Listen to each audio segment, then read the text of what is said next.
Everything you write on a medical chart has to be true. It has to support a certain diagnosis. That diagnosis has to be related to a treatment.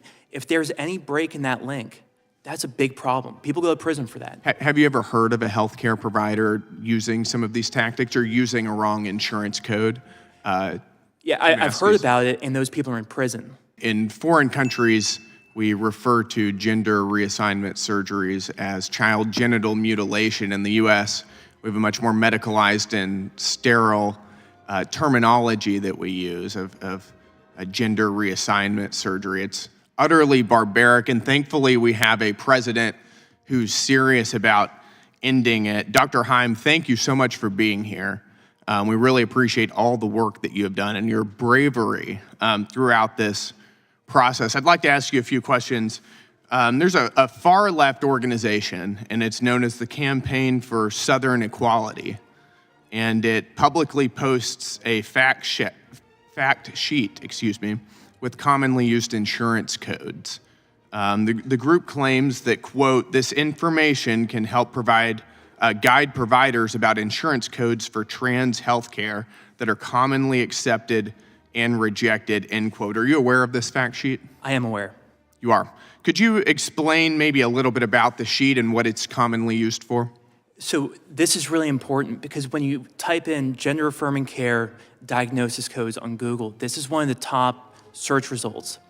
What this document does is inform doctors at these clinics how to get insurance companies, whether private or government, to cover interventions without revealing that it's being used for gender dysphoria, right? So how do you do a mastectomy, but then bill an insurance company and not raise any red flags? For example, like if it's happening in a red state, right? Well, you bill it as breast reduction instead of a mastectomy, right? If you have a girl, right, like a 14-year-old girl who you want to prescribe, testosterone for quote unquote gender affirming care, you put a male sex in the medical chart, and then you prescribe testosterone for testosterone deficiency.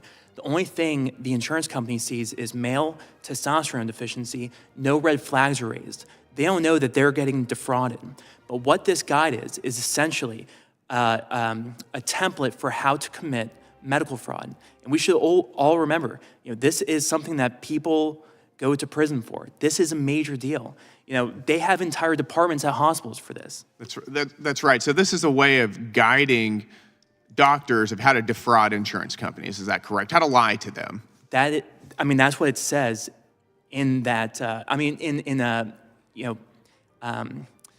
Other language, right? They try to dress it up and make it sound nice, but that's what they're saying. And this is something that could and likely is being used to subvert the president's executive order. Is that right? Oh, yeah. It's my suspicion this is happening all over the country, especially in red states. And in your time in the medical field, have you seen this tactic being used to defraud insurance companies or to misrepresent surgeries that are being done? In my personal practice, no. No, because it's such a big deal. Right. Everything you do has to be by the books. Everything you write on a medical chart has to be true.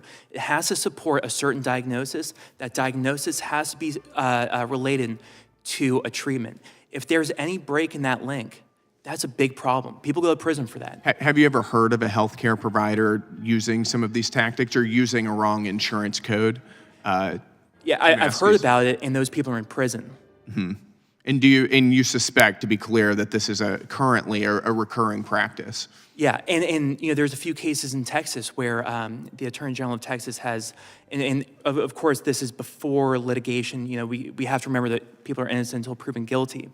That he brought 3 doctors in Texas up for violating SB 14, right? For a similar scheme which has been outlined in his suits against them, where they're using false diagnoses and then misrepresented sexes in order to bill insurance companies to conceal, quote unquote, gender affirming care in Texas after the passage of SB 14. Yep. Thank you, Dr. Haim. I'd like to yield the remainder of my time to the chair.